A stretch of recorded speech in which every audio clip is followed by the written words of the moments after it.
Menunggu Pak Iqbal. Baik, Assalamualaikum warahmatullahi wabarakatuh. Waalaikumsalam warahmatullahi wabarakatuh. Sangat menyenangkan di siang hari ini kami bersyukur bisa ketemu dengan Ibu dan Bapak sekalian.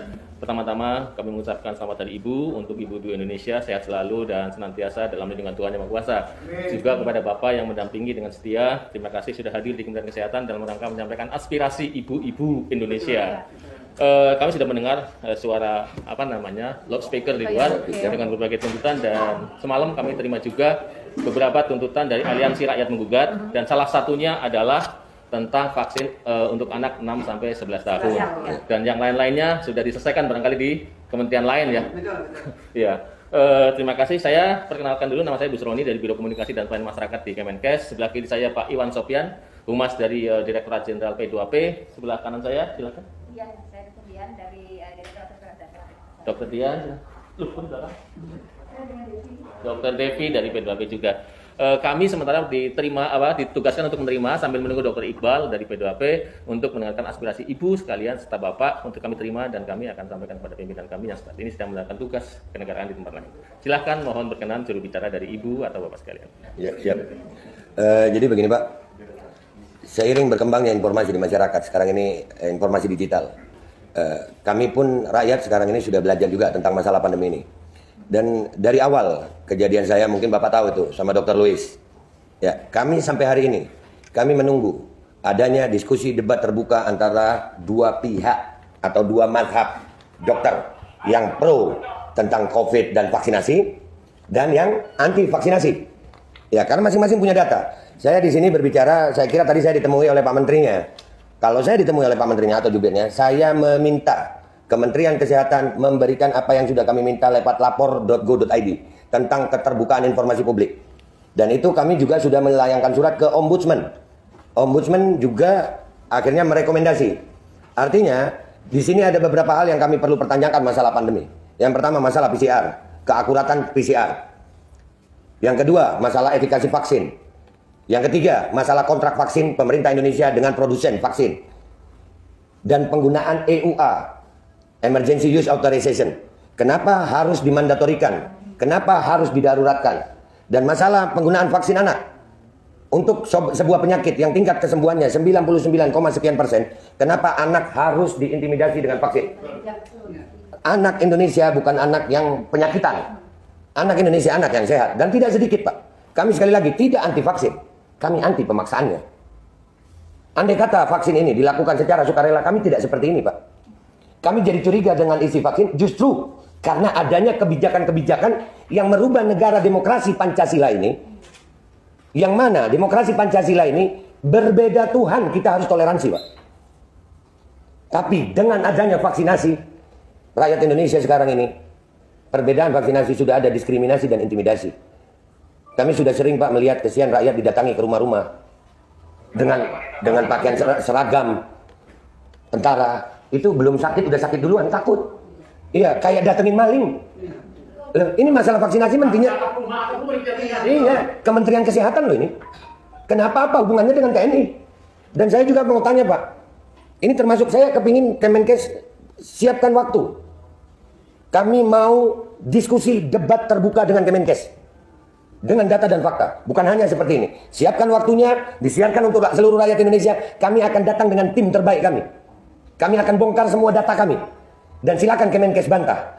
Dan saya menuntut hari ini ada perjanjian tertulis antara saya dan Kemenkes. Kapan waktunya, dan kalau nanti di diskusi debat terbuka itu kami salah, saya Babe Aldo bertanda tangan rela dipenjara seumur hidup karena telah menyebabkan kekacauan bagi seluruh rakyat Indonesia.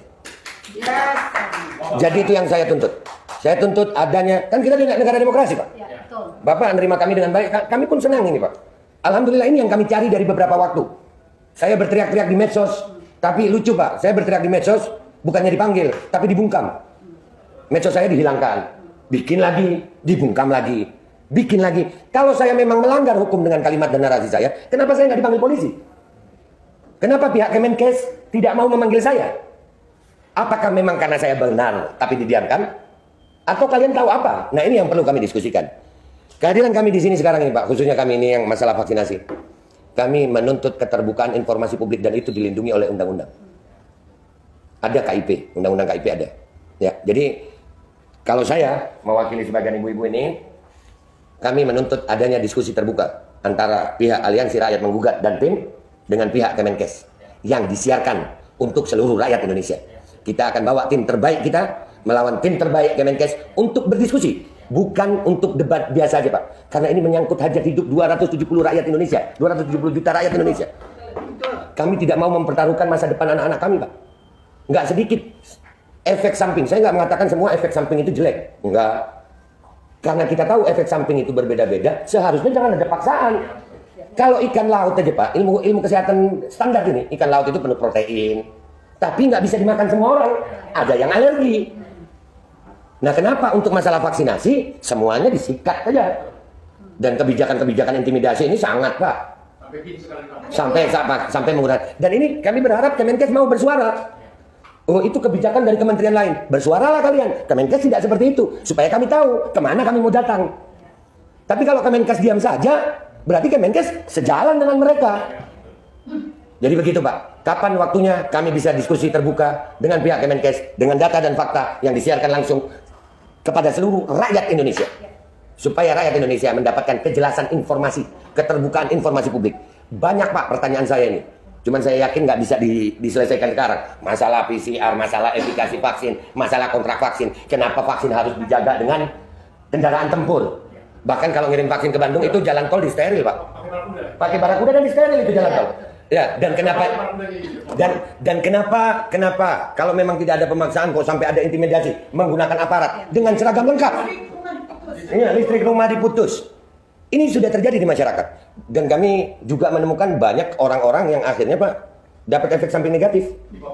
KIPI. Ya, dan ini minta maaf Pak. Untuk masalah KIPI itu sampai hari ini Pak sudah terjadi sama almarhum Trio Fauki. Anak umur 22 tahun tanpa ada riwayat penyakit. 22 tahun, sehat Pak. Enggak Bu. 22 tahun.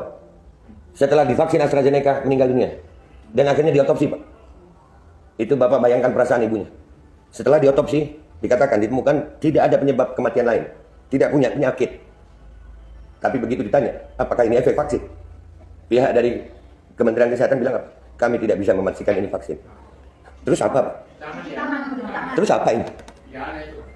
Ini apa? Kalau seorang meninggal dunia, saya anak Pak, saya punya ibu, Bapak juga punya ibu. Kebayang nggak kalau itu ibu melihat anaknya digali dari kubur, diotopsi, dan tidak ditemukannya ada penyebab kematian lain, tidak punya penyakit bawaan. Tapi waktu ibunya tanya, berarti ini karena vaksin. Kami tidak bisa memastikan itu vaksin. Terus buat apa diotopsi? Dan kami juga menemukan keganjilan-keganjilan Pak. Berapa banyak orang yang di-COVID-kan? Kami juga punya data. Orang tidak bisa masuk rumah sakit kalau tidak COVID. Karena di COVID itu ada anggarannya. Ada anggarannya. Dan itu kami punya datanya Pak. Dan ini saya yakin, ini bukan hanya salah Kementerian Kesehatan. Tapi paling tidak Kementerian Kesehatan kami minta menjadi corong pertama yang mau bersuara masalah ini. Adanya keterbukaan informasi publik tentang keseluruhan masalah pandemi. Dari mulai masalah protokol kesehatan, protokol penggunaan obat di awal COVID. Karena kami menemukan Pak di protokol dari kesehatan tidak ada pemeriksaan gula darah. Padahal semua pasien mestinya gula darah. Itu ada. Ya dokter lebih tahu. Saya bukan dokter tapi saya belajar. Saya bilang tadi kan Pak, untuk memahami ilmu kedokteran sekarang nggak perlu jadi dokter Pak. Banyak informasi, tinggal kita pintar-pintar memilahnya. Dan selama saya berbicara tentang aktivis COVID ini Pak, saya tidak pernah berbicara tanpa bukti, data, dan fakta. Dengan jurnal. Dan saya juga punya guru-guru di belakang saya yang mungkin mereka belum mau tampil sekarang. Tapi saya yakin, kalau Kemenkes membuka pintu diskusi ini, maka semua tim saya akan turun. Dan itu kredibel. Mungkin kalau seorang Babe Aldo cuma lulusan SMA, tapi di belakang gue, minta maaf Pak, di belakang saya ada profesor-profesor juga. Orang-orang yang ahli dalam bidangnya. Dan kami meminta dari pihak Kemenkes untuk terjadi diskusi terbuka itu untuk keterbukaan informasi seluruh masalah COVID. Mulai dari awal sampai akhir hari ini. Dan kalau itu tidak dipenuhi, maka kami menengarai bahwasanya memang terjadi rencana busuk di balik pandemi. Karena kami tidak menuntut macam-macam. Kami menuntut untuk terjadinya diskusi. Saya tidak menuduh Kemenkes salah. Bahkan saya juga siap kalau saya salah. Di perjanjian itu, kalau saya salah, penjara saya seumur hidup. Karena saya sebagai warga negara Indonesia yang baik. Dengan selama ini perjuangan saya, berarti saya salah. Dan saya telah mengacaukan program pemerintah. Dan untuk itu, saya rela dihukum seumur hidup. Sebagai bentuk cinta saya kepada negara kesatuan Republik Indonesia. Tapi kalau saya benar, tolong rubah semua kebijakannya. Kita perlu pejabat-pejabat yang punya integritas terhadap bangsa. Kita nggak mau nurut-nurut aja Pak sama asing. Kita punya ahli-ahli di Indonesia yang besar kok Pak. Jadi itu aja Pak dari saya berharap aspirasi kami ini bisa diterima. Dan kami menunggu.